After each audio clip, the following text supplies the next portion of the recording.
A warm welcome to this webinar on how to talk to children about the climate crisis. This is probably the largest parent-teacher conference in the world, and we are doing it today on Global Parents' Day. As parents, caregivers, and teachers, of course, we want to do what's best for our children. And we know that climate anxiety among children and youth is rising. And we need to do our best as parents and caregivers and teachers to facilitate their anxiety to help them cope. Of course, in many places, children are already facing the impacts of climate change.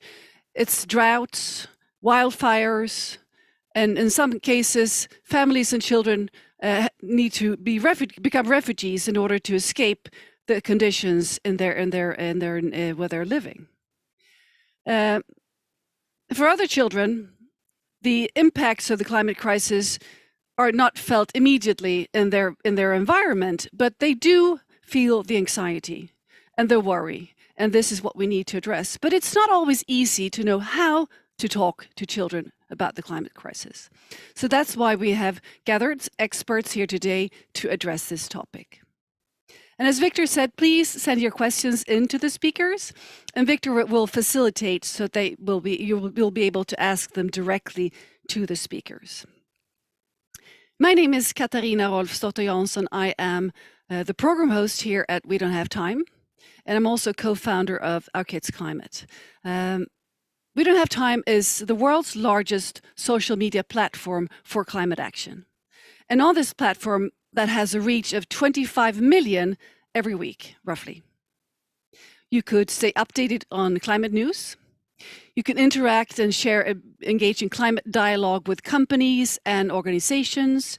You can send climate love to companies, organizations, and people that do good for the climate, and send climate warning to those who don't. And you can also share climate ideas. Next to me here in the studio in Stockholm, I have a counter. And this counter is always present at the We Don't Have Time events. And it's a clock.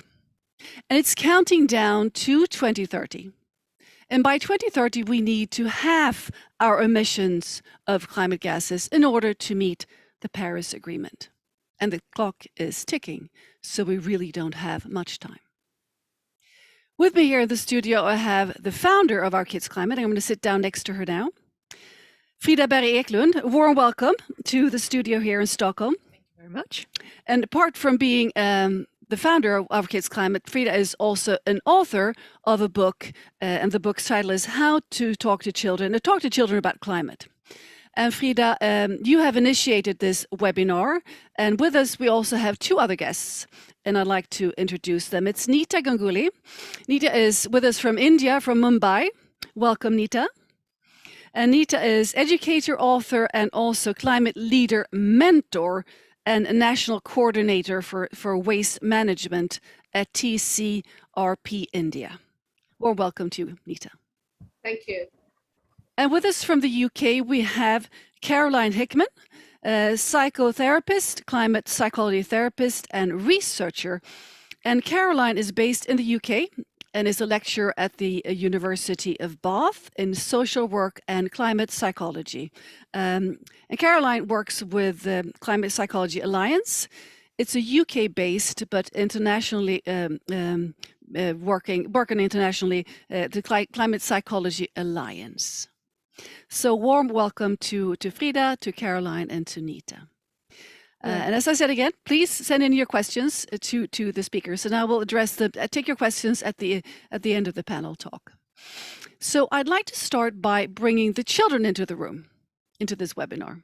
So Caroline, could you please share with us some quotes from children about this?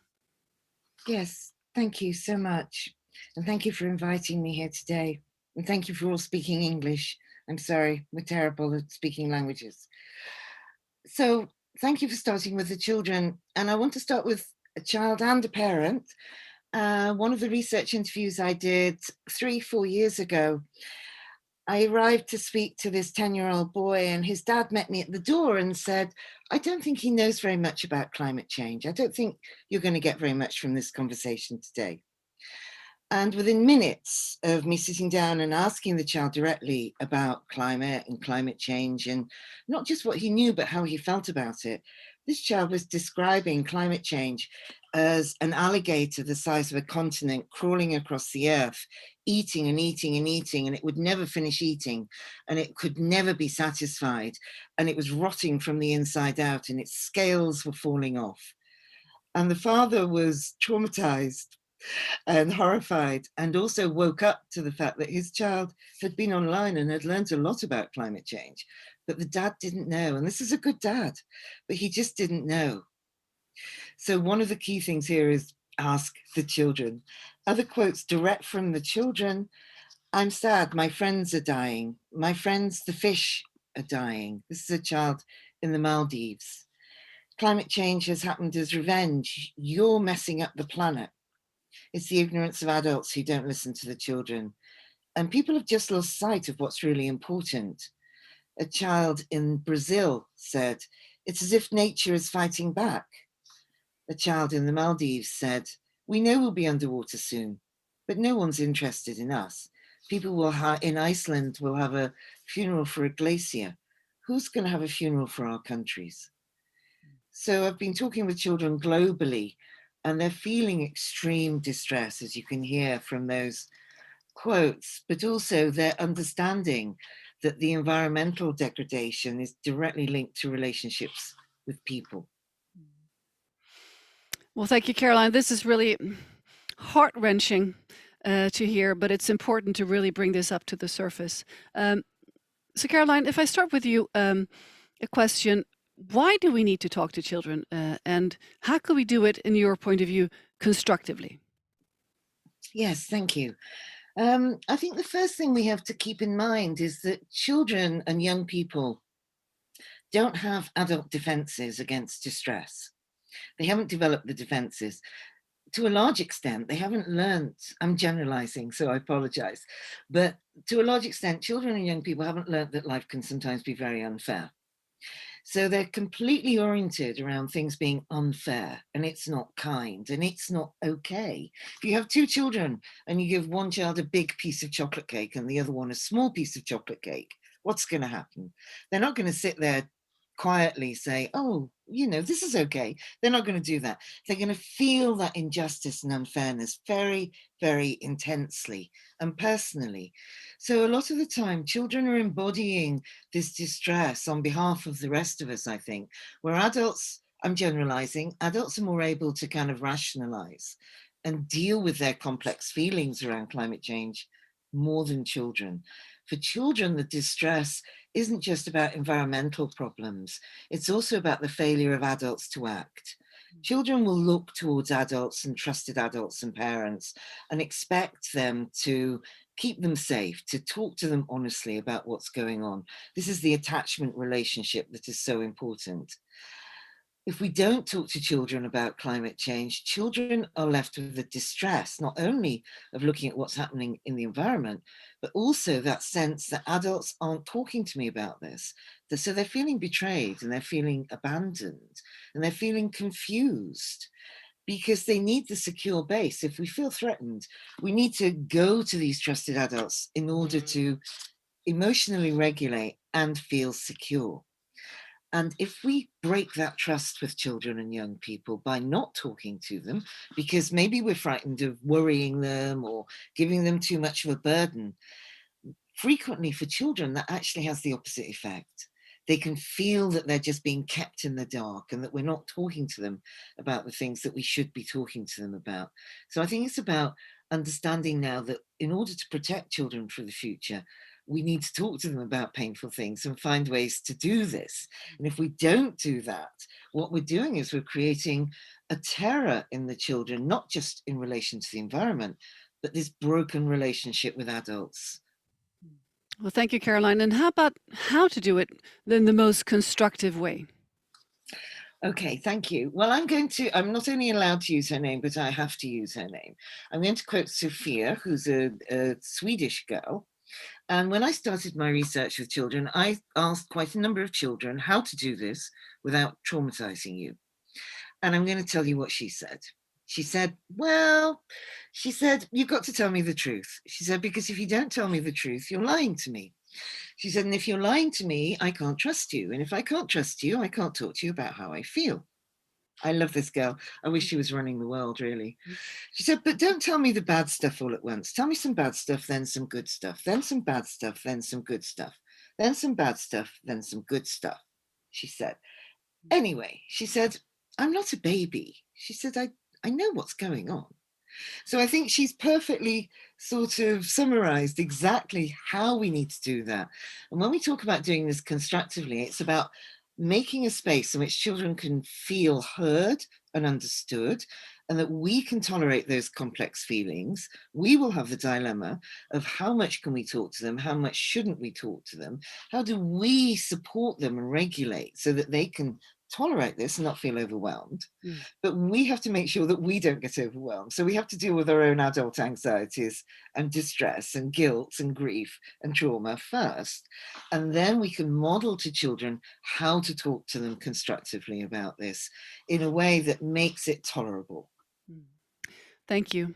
Frida, you have written a handbook in Swedish that is now being translated quite soon, we hope, on this topic to guide adults in how to talk to children about the climate crisis. Why? Tell us about why you sort of started this work and what your key findings are. Well, I mean, I started the book because I know quite a lot about climate change, but when it came to my own children, I didn't have the tools. How should I talk to them about this issue, and how do I do it, like Caroline was saying, without really scaring them? So I started digging into this subject and what have I learned from other related topics, what have we learned from psychology, from research, and also from children, from parents and activists. There are a lot of people that have knowledge. So I wanted to really kind of capture that into a very practical handbook in how we can have those conversations, even down to the kind of manuscript level. But I also wanted to come back to something that Caroline said in terms of the why, which I think is important. And of course, children, like Caroline was saying, children are really thinking about this anyway. That's the why we need to talk to them. They're already thinking about it. So we need to also take their hand and be there with them in that conversation. The other thing is we know that the world is changing. Even if we stop emitting greenhouse gases tomorrow, we know there are still built-in effects in the system that will affect us for a long time. So we know we're going to see a very different world. And in that context, our children are going to need tools and competencies, perhaps that we didn't need when we grew up in the same way. And I think the third why is really that children have a right to the knowledge. They have a right to the truth, and they also have a right to making themselves heard. And I think that's important to say. And then how then we should do it. And I'm fully on Caroline's line. We need to tell them the truth, and ideally make it age appropriate. And I think as parents, we can also try and make it appropriate to the child, whether you have an anxious child or a very kind of tough and resilient child. We can also kind of cushion those conversations in their own personalities and where they're at. And I think starting with an open question is always good. So you can be very concrete and just ask, how are you feeling about this topic? What do you know about climate change? Do you know what Greta and the youth strikers are fighting for? And asking an open question really allows us to both figure out a little bit more about what the child actually knows about the topic, but also how they're feeling. And I think perhaps today is going to be a conversation about feelings. I hope so. But also sort of knowing how worried is my child or my student. So kind of we will know from that open question more what the child is actually feeling inside. And I think that way we can also pick up on that. And it's not just about talking about the topic, but talking about how we're feeling. How does it feel in our bodies when we think about this issue? So I think making space for emotions in those conversations is really key. And as parents or caregivers or teachers, we can really help our children kind of build that emotional resilience by talking about the feelings, helping them name them. And of course, if they are worried, we need to help and steer them towards being part of the solutions in an age-appropriate way, I think. Absolutely. Thank you, Frida. Nita, what are your comments on this question, children constructively, about this topic? I agree with Frida and Carolina, and I've been handling a little older kids, and I mean not very young kids, though I've prepared when I was teaching in school. Then I had prepared syllabus and how to deal with it. But climate change is a reality. The children know about it, and because of social media and because of so much of information they have in their palm, they know the reality. But it's the way they have to handle it. And climate change is something which is not something new. This has been happening for millions of years, and this is what children need to understand. Species extinct is also not something new. It's been happening for millions of years. The only difference over here right now, what we are facing, I mean, people talk about the sixth mass extinction. That is what we are heading towards. And that's because it is human induced. Whereas all the extinctions which had happened for millions of years, many species have been wiped out. It is something which has happened naturally. So this is what they need to understand. But they also need to understand that if we are causing this extinction, if we are causing this destruction, and we are responsible for it, then we can also slow it down because it's we have caused it. So the science behind this needs to be spoken to them. They can understand, and depending on their age group, they can be told, how to handle it, answer every question they ask. We can't just say it to them that you can when you grow up you will understand, because as you say, there is hardly any time, as the time is running out, and children are actually feeling it. If you see the five senses, all the five senses are actually feeling the change which is happening around us. It's visible, and media and social media makes it even more, keep it right in front of you. We can feel it. We can feel the global warming. I mean, having something which is heat waves has become a common phenomenon. Even in Europe and America, which was unheard of, it has become common. And even if the food we are taking, the water we are drinking, the surrounding, the taste has changed, everything. Even like you say, when we just started, you're saying, don't mind if there is noise. That's what it is. We are more into human world, human noise, human disturbance. We hardly hear the nature around us. This is true. And this is the reality. They need to face it. But we need to also understand to adopt, to change, and to alter it. So as I said, since we have caused it, we can also slow it down. And this is something which has to be done collectively. It's not an individual effort. So everyone needs to understand. So we need to progress towards a more sustainable world, not only by words, by our action. So I'll just Absolutely. give you an example, like how I handled it in my school. So we started something known as a festival, an inter-school festival, and the children had so many questions. So the whole festival was based on what the children feel, and I was only a facilitator, so they were allowed to hold and organize and design the whole festival based on what their queries are. And they interacted, the peers interacted, and they found a solution. Our children now have a wonderful tool, that is the internet. They can get the answers. So we need to search, we need to look for the right answer, and not do an act just for the sake of acting. I mean, there's no point putting up a poster and say save the world when that same poster is coming from the tree which we have cut it down. So whatever action we take, it has to be meaningful. We need to question our action. Then only this we can all understand exactly what's happening around us. Thank you, Nita. Caroline, I'd like to turn back to you and talk about emotions. From your profession, you have really that's your expertise. Yeah. How do we take care of the anxiety in the children related to the climate crisis? Thank you. Well, the first thing I would say to whether you're a child, a young person, or an adult is that your anxiety makes perfect sense. And there's nothing wrong with feeling anxious. In fact, I would worry about people that don't feel anxious, given that we measure mental health by looking at our capacity to respond to external reality.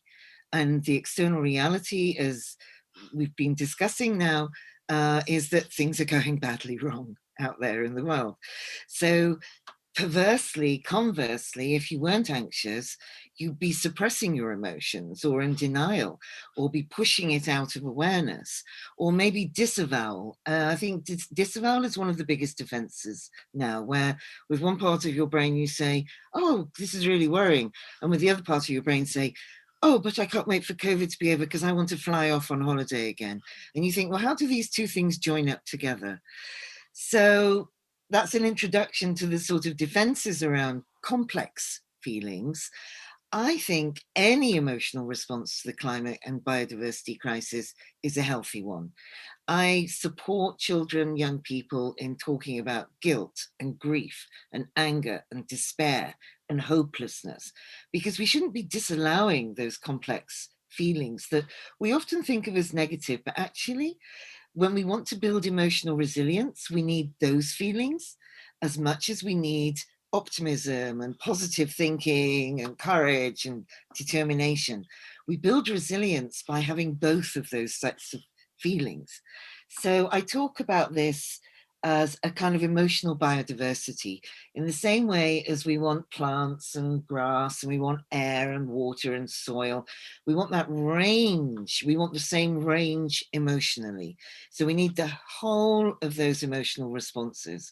And that then doesn't disallow any child or young person who maybe is feeling overwhelmed with guilt or grief.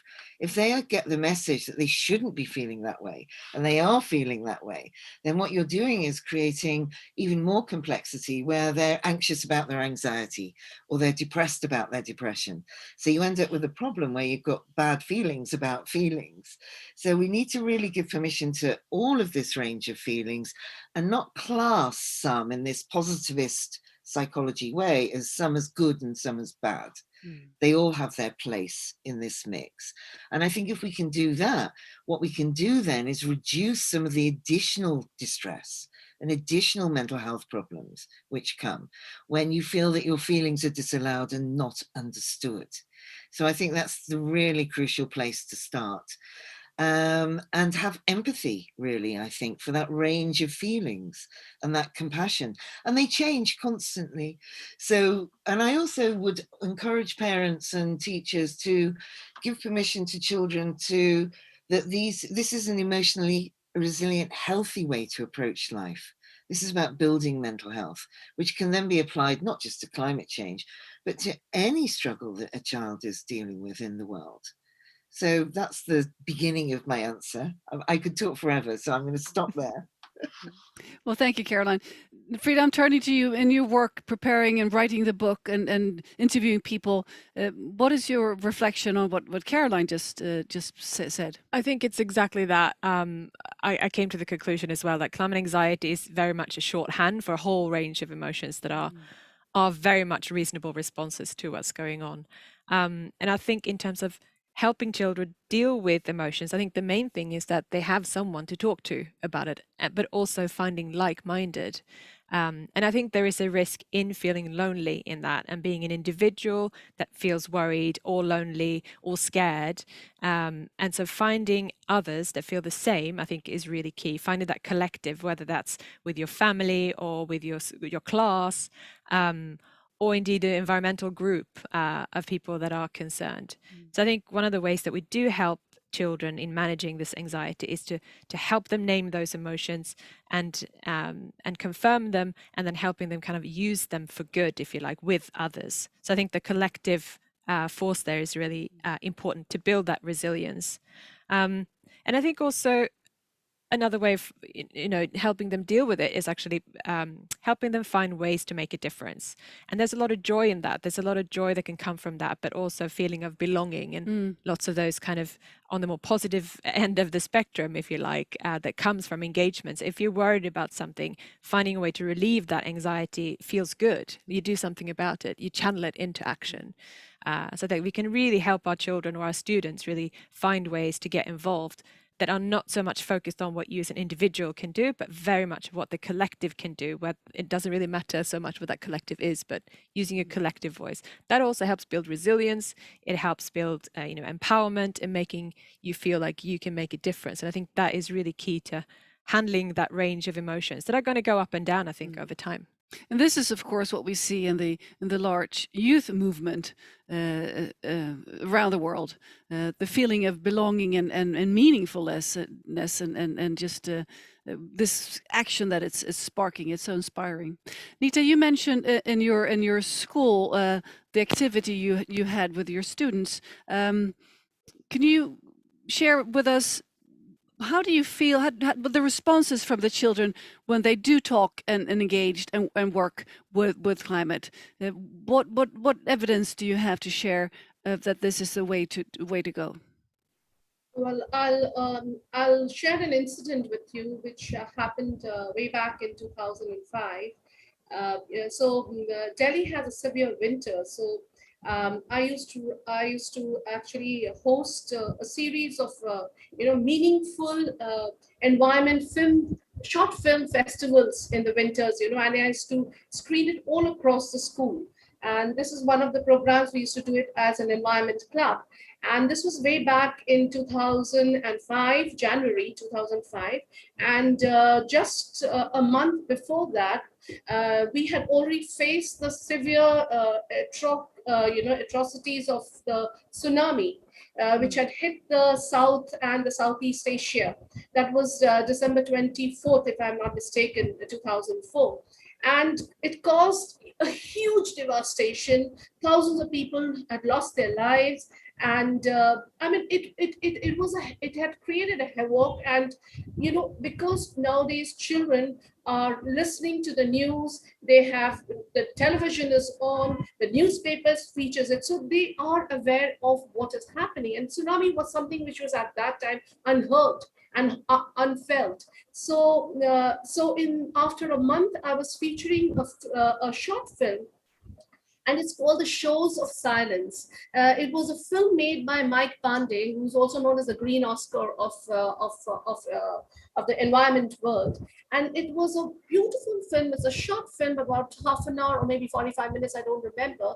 And it was on whale sharks. And these whale sharks, they are gigantic sharks, but they are plankton feeders. And they swim all the way from Australia to a tiny little coast in Gujarat just to spawn. And this place where they come is a very poor area. So they have no source of income. So these people over there used to take their trawlers, take the little boats, and they didn't have sophisticated weapons also. They had their harpoons, the old harpoons you take to, kill the sharks. So they used to take their boats, harpooned a whale shark and bring it back. And Mike said in his film that, half an hour I stood on the beach, and every second I could see a boat coming back. And these are plankton feeders. They are gigantic sharks. They're not the killer sharks. And they were killed mercilessly. For what? Two reasons. One, they were cut up the meat, and people over there are all vegetarian, so they don't even eat the meat. They used to sell the meat for only 45 rupees, which is not even half a dollar, less than $1, to China, because they consume the meat. And the liver of that whale, they used to put it in a drum, allow it to disintegrate, and they use the oil of that liver to polish their boat. That is it. So thousands of whales were getting killed because of this. So the impact on those children, and this after the film, I used to keep a book where the children can come and write their comments. And I saw one comment which actually hit me, because one child from class 4, he must be around 9 or 10 years old, and he wrote on that book that tsunami is a slap to mankind. So it had an impact. The tsunami had an impact, and the film had an impact. So I thought, I have to do something about it. I can't just show a film and forget about it and move on to the next film. So we had a discussion. We collected all the children and we talked about it. They poured their heart. And then I said, okay, why don't we do one thing? And so let me just say that this film was made in 2000. And because this film was made and was distributed and shown, it actually made waves. And 2001, the Indian government actually put a ban on, whaling. So the ban was put in. So the impact was there. So we did share it, but the children were not happy about it. They wanted to know more. They wanted to share more. So then I decided, this is 2005 I'm talking about. So then we said, why don't we write to Mike Pandey? And fortunately, he answered and he accepted. He came to our school. He spoke to the children, and that made a huge difference, because That's here's a lovely. man who has made this film, who has seen it all. Mm. And he is an environmentalist, and he spoke to the children, and that actually satisfied the children, and he gave them a whole lot of wisdom, a whole lot of things, what to do, not to do. I am sure those children by now, some of them have become filmmakers, and how powerful a film can be to express yourself, and to even he suggested that instead of harpooning and killing these whale sharks who are plankton feeder, why not have a whale tourism? That's a great idea. I'm sorry to have to interrupt you, Nita, but we need to go back to the climate topic. So thank you for sharing this example and of involving the children. Caroline, as a psychologist, which emotion would you say, the most common when it comes to climate, responding to the climate crisis? That's a very difficult question. I'll do my best to give you a succinct answer. I think we have to look at emotional responses on a scale. And on the scale, you can have mild responses, medium responses, and then severe or extreme responses. And at the mild end, children are worried, young people are worried, they feel frustrated, and they feel a little bit angry. But they can be reassured with comfort, with advice, with taking action. Then those complex feelings can be reassured quite quickly. In the middle, there's more of a loss of trust in adults and governments to act. So there's more of a despair and more of an anger and a frustration and a loss of faith that adults really will take action in this. So you get an increasing despair as you go along the spectrum. At the far end, at the severe end, and I'm working as a psychotherapist, and through my research, I've also met children and young people whose despair will not be reassured. And this is at the extreme end. So not all children are responding emotionally, of course, in the same way. But I think we have to keep in mind that there is some children and young people who will be feeling this quite extremely and quite severely. And it's not their fault. And we have a duty and a care to take care of those extreme feelings. So I know children and young people who are suicidal, who are self-harming, who feel it is unbearable to live on a planet that doesn't care. A 14-year-old said to me, tell me why I should want to live on a planet that does not care about children, does not care about animals. And these are not children who are mentally ill. They're children who have secure attachments to family, to friends, to school. They had an emotional stability. They should not be pathologized and called mentally ill, but they have no defense, no screen against the pain and the despair. And so they're seeing billions of animals, for example, in Australia dying in the fires. They're seeing the destruction of the Amazon rainforest, the coral reefs. They're watching children in Bangladesh and the Maldives and the low-lying Pacific Islands struggle for their lives. And they're questioning the morality of this. So there's a kind of moral injury that happens at that extreme end. And, you know, when you get to the moral injury, there's a very difficult way of relating to that, because you kind of question that the world can be trusted. So there's a loss of faith in the capacity of the world to be safe. And then you have collapse into despair and depression and suicidal feelings. So you've got that whole range.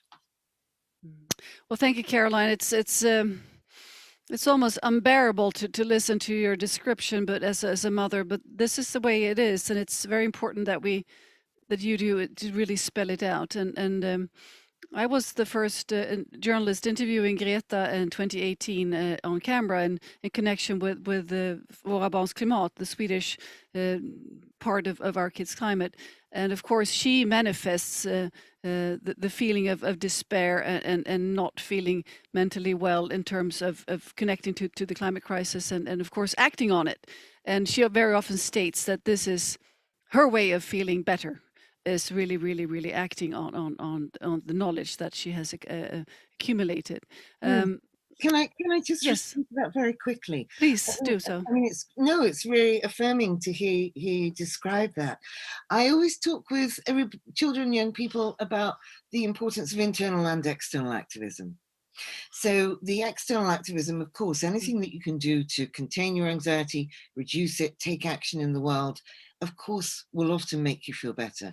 But it doesn't always work for some people, because you also need the emotional internal activism at the same time. So I just don't want people to get the message that by going out and doing something in the world, it will make everything okay. You need to do both. I know you're not saying that, so I'm not saying you are. But just sometimes I get a little worried that people say, oh, go and recycle. I'm simplifying it, but go do recycling and do activism and you'll feel better. And sometimes young activists can burn out and they don't feel better, and then they're left with double despair. So I think we have to be able to talk to them about it's okay to not always feel that you've got that agency in the world. And sometimes it's okay to collapse and feel despair. And then you can get back up again. Then you can do the cycle again. And that's what the emotional resilience gives you. Otherwise, we can get trapped in the despair and then start to be self-critical. Well, thank you for clarifying this, Caroline. Yes, please, I Frida. just wanted to come in on that because I think that's really interesting, because I think what I've seen as well is that there is a problem with, young people. They discover this massive problem that exists out there, and of course they want to do something about it, and they want to force governments to really take action and do their bit. And in that is a difficulty, right? Because that's a long-term game, and it's so complex, and there's so many factors that make that happen. That I think there's a lot of potential for parents or caregivers or others that are interested in it and concerned to really help children find ways to get involved that are not those. They can do that as well, of course, but like the smaller bits that we can have more agency over. And that could be local decisions, like making sure like a meadow is planted, or like you stop some shopping mall from being developed in your local communities. I think there's a lot to do with as well, like finding resilience at the local level with people around you. So I think if we can broaden the menu, if you like, for what children can do in that context, that isn't, becoming a vegan or school striking. There's a whole lot of things in between. It's I a think buffet. we need to find. Yeah, it's a buffet. Thank you for adding this perspective, Frida. Anita, from your perspective, what would you like to add in terms of climate activism and children dealing with their anxieties? I feel that, like every children expresses in their own way, and most children are very honest about it. And they express it when they are in their comfort zone. What becomes very difficult and really brings tears to my eyes is when they are frustrated and they feel helpless, and they feel that it's something can be done but cannot. So that's where when the help needs to be given. I'm always a believer, and I'm always hopeful. That's what I try to, I'm always positive about. Even if something is hopeless, I feel there is an answer, there is a solution to it. So positivity is what needs to be brought in, and and let the children express their emotion in their own comfort zone. And whatever they do, whatever little, it's not a competition. Whatever they can do in their own way, they should feel satisfied. And that is what is important. They should feel happy about it. Thank you, Anita. Caroline, some parent might be watching this. Parents, we are roughly 600 people from all over the world that subscribe to take part of this webinar today, which is marvelous. There might be a worried parent or a caregiver or a teacher that wants to ask, might ask later on, but I'm going to be posing this question anyway. When do you need to seek professional help if your child? What kind of red flags do you need to see when it comes to this type of severe climate anxiety or environmental anxiety as in general? No, absolutely. I think if the child isn't talking to you and you can tell, you know your children, if your child is clearly distressed and clearly worried and withdrawing and retreating and not talking to you, then I would get additional advice and support and help, either for yourself first or for the children. I've worked for a number of years. I say worked, but I often felt redundant with a group of parents who supported each other in how to talk to their children. And I think that's a really lovely initiative. And it was all women, and the husbands, the fathers were happy to stay home and look after the children. So the women could come together. We had tea and cake. There was crying, there was laughter, there was shouting, there was frustration. And the women swapped tips on and advice and supported each other in how to talk to the children. So I think always seek affirmation, seek feedback, and don't just sit on your own with it as a parent. Talk to other parents, talk to therapists. I don't think you always have to have immediate step to expert advice and support, but certainly talk to other parents first, and also maybe talk to a therapist and just say, look, I'm worried about this. What do you think? What could I try? So I was there to give them ideas and give them advice, and they would go and try things and come back and talk as a group about what had worked, what hadn't worked. So I don't think you always need to go to the sort of, mental health professionals immediately, but there's lots of in-between steps. The other thing I think you can do is take the chance with your child of doing the talking for them and saying, rather than saying, how do you feel? Because, as parents, half the time when you say, how do you feel? You'll get fine or go away or, but you could say, I'm wondering if you're feeling a bit anxious. I'm wondering if, I might be getting this wrong, but I'm wondering if you're feeling a bit sad. I'm wondering, what about this? I'm just curious. So you can sort of talk about how you feel as well a little bit. And that creates a space where the child might feel more confident about talking to you. But if the child is withdrawing and shutting down, then that's when I would be most worried. The other thing that you can do, which can be very helpful, is say sorry to your child. I personally want to go around saying sorry to every child and young person on the planet. And I think as adults, we need to model and show children and young people how to say sorry.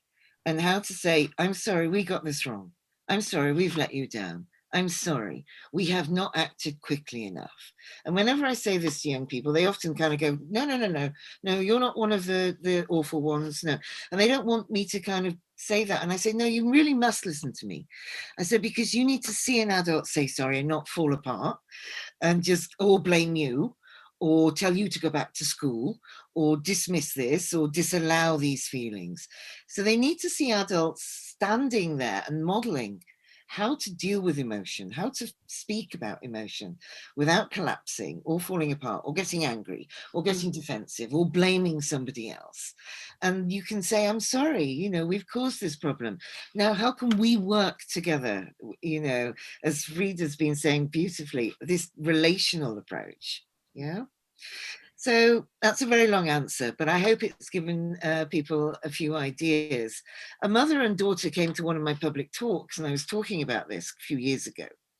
And they weren't talking, but I think they'd forgotten what they weren't talking about, how this happens all the time in families. But they talked all the way home. And the mum said sorry to her daughter, her 16-year-old. And the daughter said, okay, well, what are you going to do about it? And the mum said, what do you want me to do? And the daughter said, I want you to come into school and persuade them to let me change my project in school to do it on climate change. So the mum did. So that's a really nice example of the way that intergenerational conflict can also be kind of used positively to work together around this. Thank you, Caroline. A question for me now is there any time where you should not address this, sort of open the lid or the Pandora's box on this topic? Is there a sort of a no go zone for children in comes maybe in terms of age or situation in their development where you shouldn't really poke at them on this topic? No. Short and sweet. Very, very short answer. Mm. Absolutely not, Mm. because they're part of this world. So you wouldn't not talk to a child in your family if you were separating, or if you were getting divorced, or if somebody had died. You wouldn't dream of not talking to your 3 and 4-year-old about a divorce or a separation or a death. So it's the same. You just do have to find a way of talking to the child so that it's tolerable and understandable and makes sense and doesn't leave them with distress. But I would do it on a everyday basis rather than say we need to sit down and have this big talk about this scary thing. So I use a lot of animals, and so I use lots of things like this. So, and I would say, oh, what's climate change like for this sheep then? You can talk to 4-year-olds through sheep and through glove puppets and through animals, and you get the animal to talk about climate change. You get the animal to say what it feels. That's beautiful. About climate change. Works wonderfully without upsetting and traumatizing a child. And then you can move into storytelling and art. So you can, my research is with 5, 6-year-olds and 24-year-olds. And what's interesting, I will be quiet in a second. What's really interesting is the 5, 6-year-olds are speaking about climate change in a very similar way to the 24, 25-year-olds. And the 24, 25-year-olds in Brazil are talking in a very similar way to the 6, 7, 8-year-olds in the UK and in France and in the Maldives. So there's a collective global understanding, I think, amongst children that is very shared.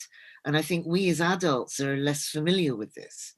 So I think we need to have a lot of courage when it comes to talking with children about this and find creative ways.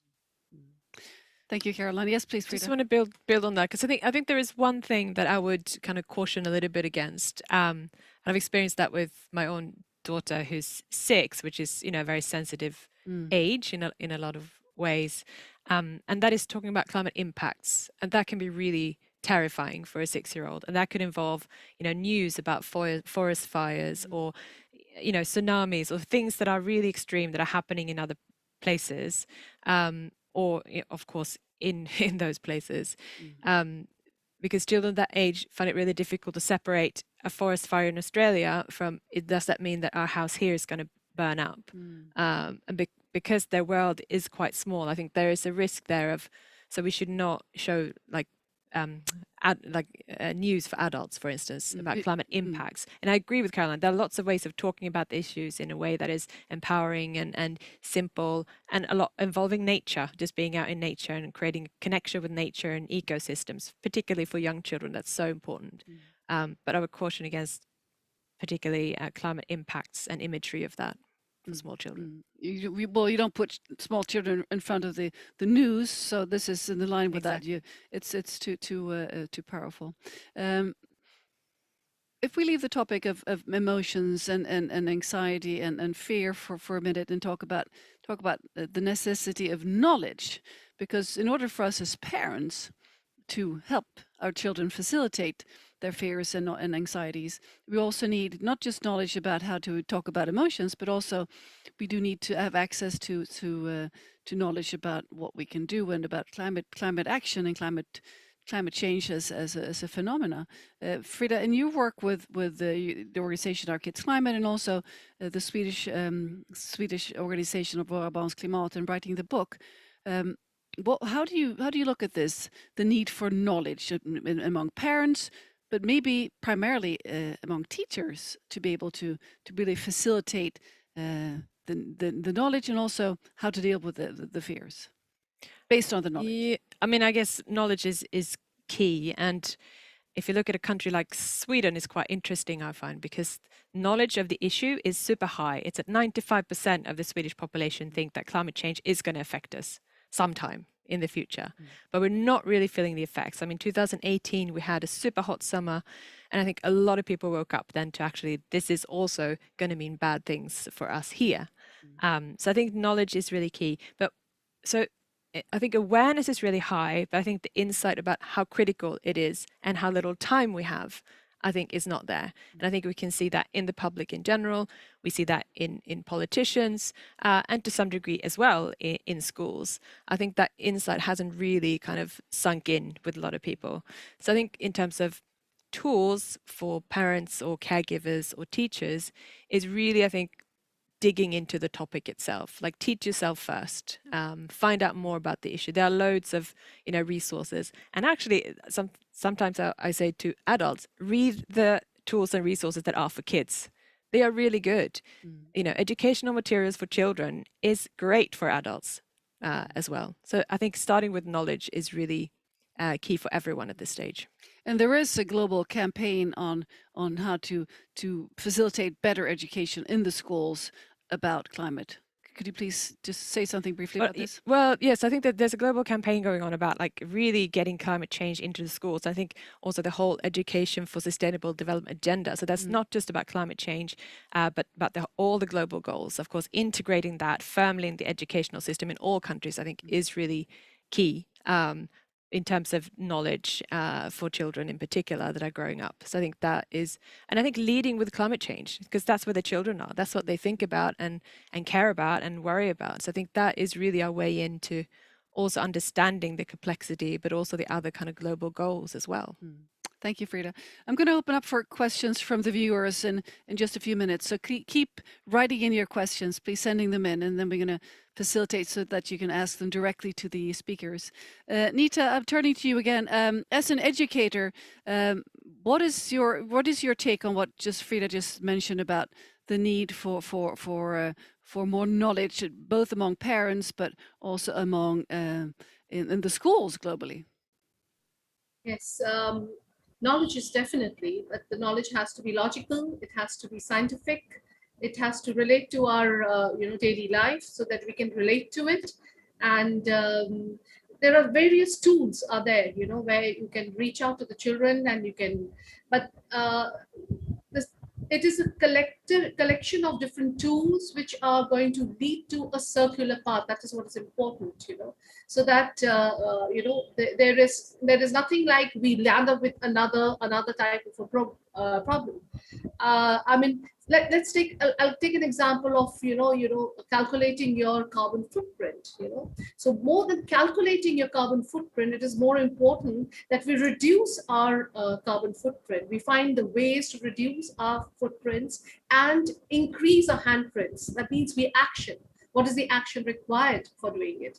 And we all know that the cheapest and the best way of reducing carbon is by planting. Right, we all go into tree plantation, and now there are movements where they are having mass plantation. They're talking about millions of plantation, billions of plantation.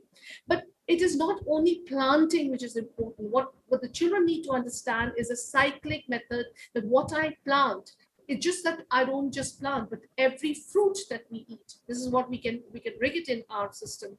Is whatever fruits we eat, they have seeds. We sow the seeds. So we germinate our plants, we grow our plants, and then plant it. So a child relates from a seed to a plant. And then when you get the fruits, you share the fruits. You don't eat the fruits, you again sow it back. But then what happens to the rest? You can actually go into compost. So whatever process we introduce the children into, it should be a cyclic, so that we actually, the problem is that the children actually are not familiar with the natural world. In the natural world, somebody's waste is food for another. Somebody's poison is potion for another. They need to understand that. But in our human world, we have something known as dumping. We trash. So this connection of keeping our children away from the natural world, that needs to be brought in. Our curriculum needs to change. So I believe that whatever we do, we re-question and question ourselves, is it going to lead to anything which is going to cause a disaster? We just do things for the sake of doing things, do activities. We use paper, we use various types of material, we paint. We give children art to paint. But do we question the children, what are you painting with? Are the brushes natural or is it artificial? If it is natural, it's coming from a mongoose body. How does it come? It's a brutal thing. If I don't want to say it over here, it's a brutal way how we get the brushes. So children are only taught how to paint, but they don't know what the tool they're using to paint. So that is what I'm trying to say. It has to be cyclic. Everything should be, and they know it. If they want to, they can find out the answer. To let But them see the bigger picture. they need to see the bigger picture. Otherwise, we will stay the way we are. You see, I'm Thank- not a psychologist, but I'm a doer. Mm. I believe in it. I've changed my life, through, it's a learning process. What I was 20 years back, I'm a totally changed person now. But the anxiety is not only in the children, the anxiety is in me too. Absolutely, absolutely. Everybody's anxiety. I saw Frida taking some notes here when you spoke. What would you like to add, Frida? No, I was just agreeing. You on were the- just yeah, agreeing. just agreeing. I think Caroline wanted to come in. And then we need to take questions from the viewers, because the founder of We Don't Have Time just popped his head in and said there's plenty of questions from the viewers. So a reflection from Caroline, and then we open up for questions. Thank you. Thank you so much. I often call myself the equivalent of the climate change 13th fairy in Sleeping Beauty, who swoops in when everyone else has said, oh, you're going to have a beautiful life and wonderful hair and everyone will love you. And the 13th fairy who's been left out swoops in and she says, no, it's not going to be that nice. So we have to be very careful and very mindful. And I'm not at all being critical of anything that's being said here, because everything that's being said here is great.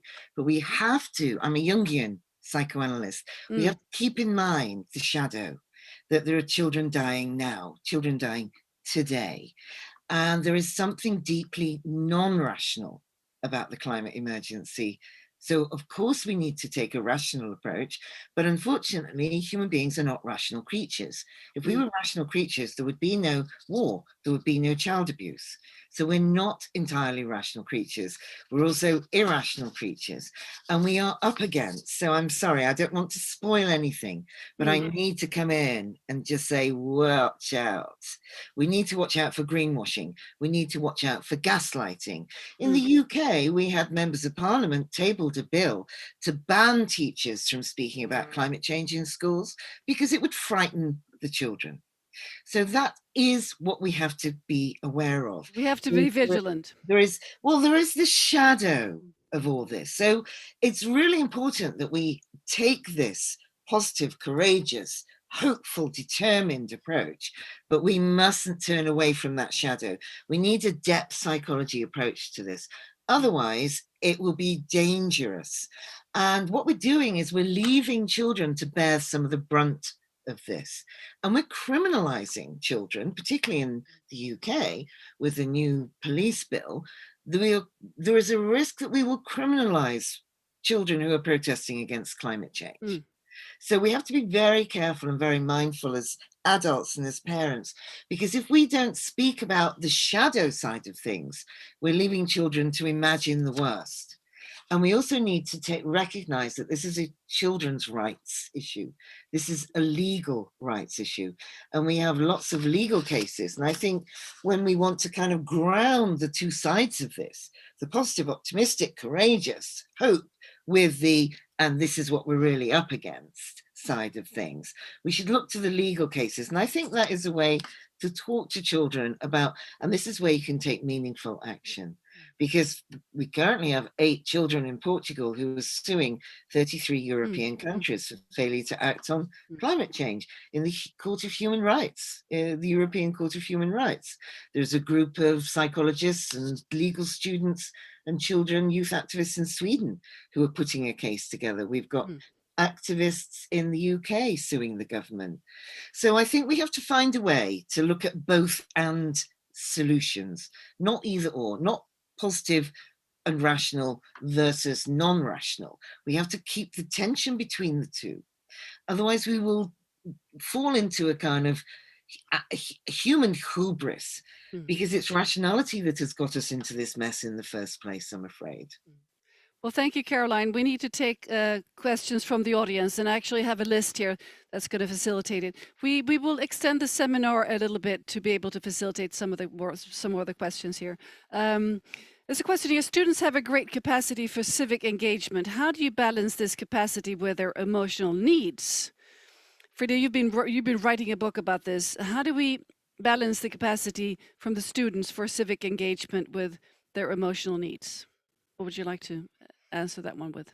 Just that we have to do it, I think. And I think just looking at the Swedish school system, and I don't know what it's like in other places, I'm assuming that it's probably the same, that in some places there is education around sustainability or climate change, but very rarely we haven't found any real examples of schools that take the emotional side seriously. And actually, when you talk about the issue, you also talk about the emotions that arise. And I think that is key. And then from that, I think from that platform, it's good to then take action and find ways collectively to make an impact. Another question here. What would be the best way to reach out to schools and bring a fun, creative, and interactive game designed to make kids engage with climate change? Who would like to answer that one? I want that one. Great. Go ahead. 8 years ago, so I've been researching with children in schools for 8-9 years now around climate change. And 8 years ago in the UK, we planted 2,500 crocus bulbs in the shape of a baby humpback whale on the school playing field. And we talked to the children about whales and the impact of warming seas on whales. And we talked to them about biodiversity loss and extinction. And we grew a whale on their school playing field. And the children protected the whale and moved into relationship with the whale. So lots of art, lots of storytelling, but also lots of nature was a beautiful way of integrating those things. And it meant something to the children. And that whale is still coming back every year. It's a wonderful example. Thank you. This is another question from Anja M. If children aren't able to act because most of their decisions are made by adults, I'm concerned they will continue to feel anxious. Are there some constructive things that can be discussed at a school assembly that give children ideas on how they can reduce climate change so that they don't feel helpless and unable to act? I can take that one. I mean, it is our job as adults to make sure that there are platforms and ways for children to get involved. Like Caroline was saying, this is a human rights issue. This is a children's rights issue, and their rights are deeply enshrined in the convention, International Convention on the Rights of the Child. They have a right to be heard on issues that involve them. Climate change is a key example of that. So if someone says no, you can just smack that bill in front of that person. But it is up to adults to make sure that we make space for our children in this. And there's a comment here, just another example. I engage in youth in my community with beach cleanups, which is, of course, a very, very hands-on example. Another one here for you, Caroline. Could you narrate an example of a model conversation with a child? Of course, this is difficult to just give a brief example, but just emphasize a few key stepping stones that might be helpful for the viewers. Yes, well, I would be doing it through a third party, through an animal. So the first thing I would say is think of an animal that you love. And then, so the child might say sharks, because I love sharks, Nita. Or they might say a whale or a dog or a cat. And I would say, okay, let's think about how climate change will impact on that animal. So I would often come in through a third party, through the relationship with nature, with the tree or with the shark, but talk to the child about the animals they like and they love. And that way you're introducing them to the emotions, but not directly. So you're not going to traumatize them. They're gradually starting to do that. So then you can allow the animal to speak for itself. So the next thing I would say is, what would that animal say about climate change? What would be their advice to humans about climate change?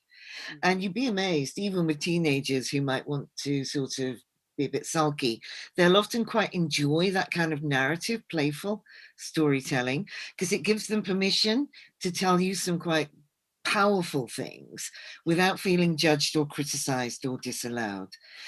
I would also often quote something like Sophia, and I would say, this is what a child said. What do you think about that? So I would give them quotes or examples from other children around the world and ask them what they thought. So I would never go direct to them personally. I would start by talking about other children or animals and then move it to the personal. Thank you, Caroline. Here's a question to Nita. How do we support teachers, educators the best in this field, Nita? Get them involved. Get them involved. But the attitude needs to be there. It's not that you are given, I mean, I have seen it. I used to run, like what Frida was saying. We had in a school where I was teaching, we had a platform, like you have a physics, chemistry, biology laboratory. I had created an environment laboratory.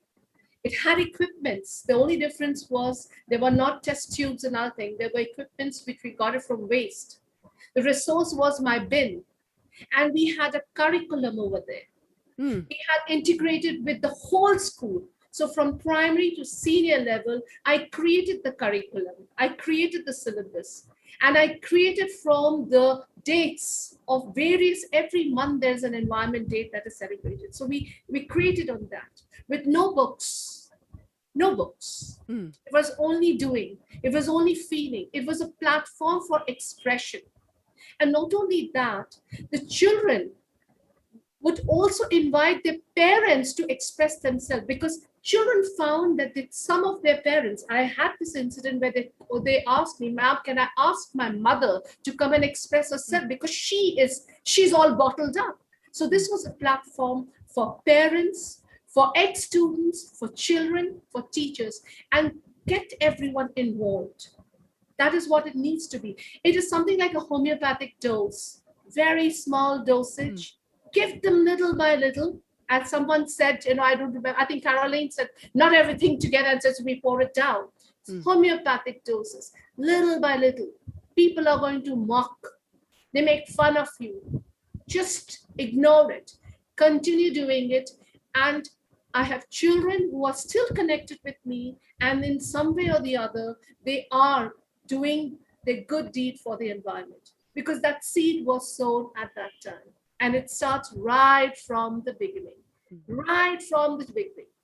Thank you, Nita. Thank you. Just really briefly on that point as well. I think there are so many teachers doing really great things. And then we see in certain countries also that, science-based education in general is taking out of curriculums. So I think this is also a political issue, making sure that the curriculums are supportive of those teaching environments and of those teachers that are trying to do good things. So it doesn't fall on those really, really involved souls to do all the jobs. So really kind of lifting it to the political level is important.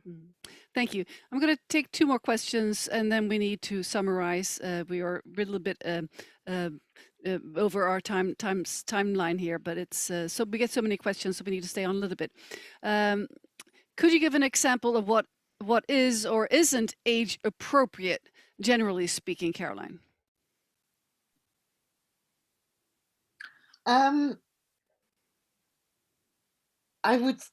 I think with any child, it's tricky because I'm not sure what age we're asking about. But I think with any child, I would do what I said a moment ago, which is don't speak about climate change and the biodiversity crisis as it is going to impact on that child personally until you started to work your way into the subject generally. So talk about the impact elsewhere in the world, talk about the impact on animals, talk about the impact on whales, on oceans, on the way the child wants to engage with that. I would also watch documentaries together and then pause the documentary and talk about it. Pause it every 10 minutes and say, what do you think? What do you think about this? What do you think about that? And just watch your child and think, is this tolerable? Is this appropriate? Or do I need to kind of just take bits out of documentaries? Stories, there's lots of really good books. You can read the books together, but you can also kind of plant a garden together if you've got the space to do so. So I think you've got to find a way that is meaningful for that individual child. But I would also be encouraging them to teach you. So I would say to the child, I would set a task and I would say, right, we're going to teach each other something about how to tackle this. So Mm. I want you to go off and research this and come back and teach me something that I can do about climate change. And I will do the same. So I would send the child off to actually find things to do to empower them to educate the parents, not just the other way around. Because again, I want to bring it back to this kind of relational approach. And that way the child feels that they're in control and they're in charge and they're educating you as much as the other way around. Mm. And then I think then, you will be finding your way through this together with your child. And that's going to make them feel secure, and that's going to make them feel that they can open up to you. Well, thank you very much, Caroline.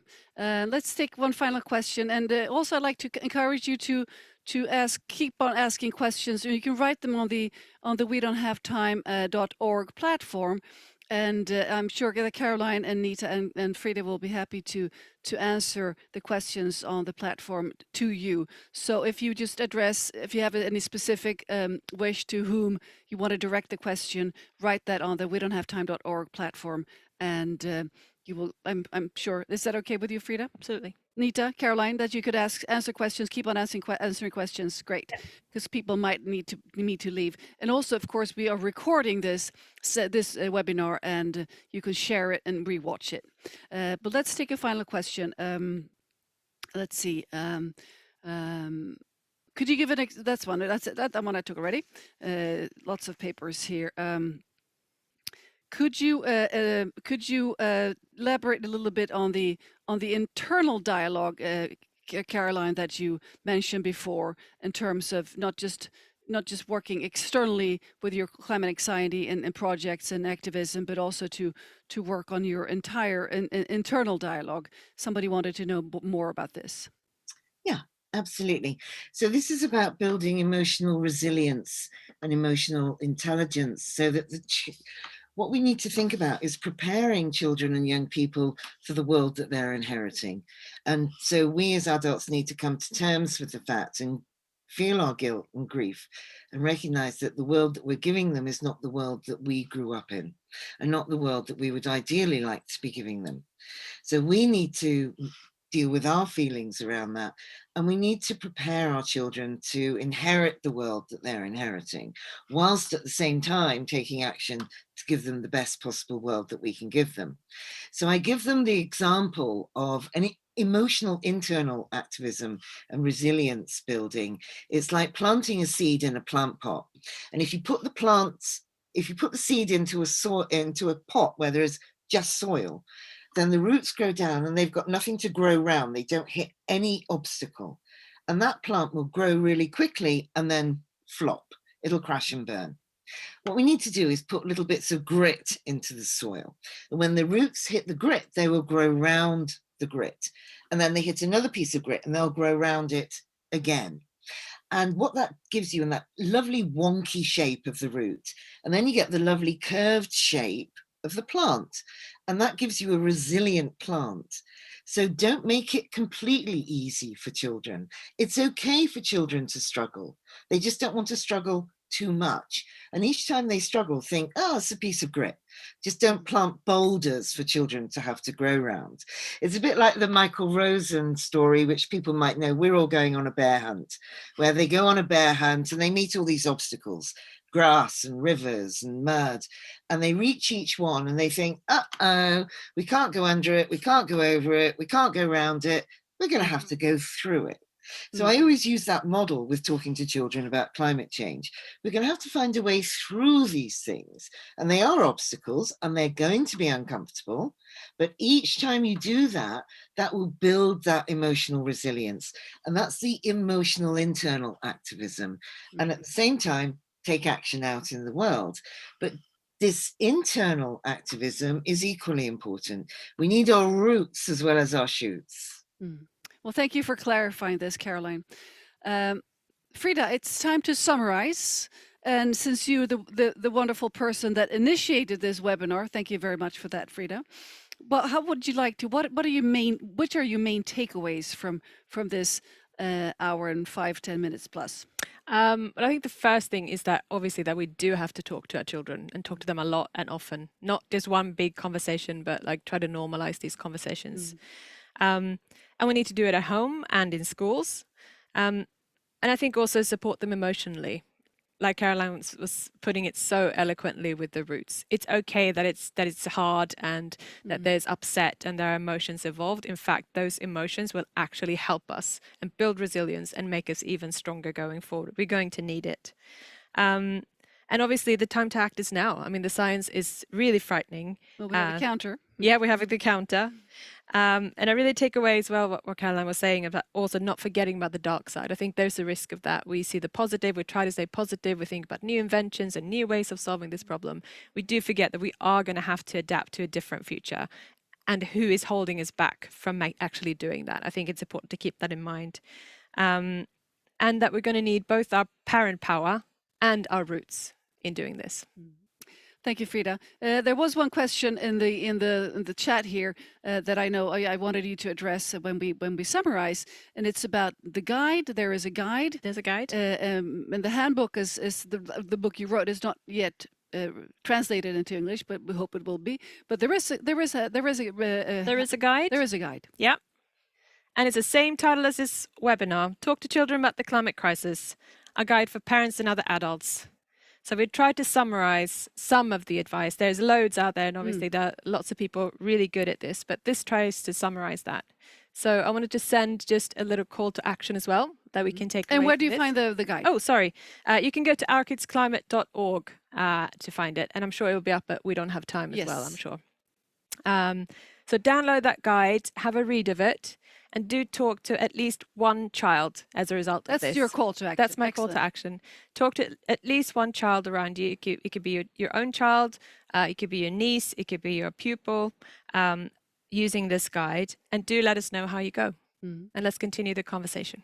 Excellent, Frida. Might I add one call to action? Absolutely. Share this webinar, because more people need to address this and know more about this. Correct. So Correct. just share away in your social media and talk about this with other parents and caregivers and teachers. And I want to direct a special thanks to Nita with us from Mumbai. Excellent having you with us today, and also of course Caroline from the UK and Frida Berry Eklund here in the studio. And let's just go out and continue to work on this to make a better future for our children. Thank you. Bye-bye.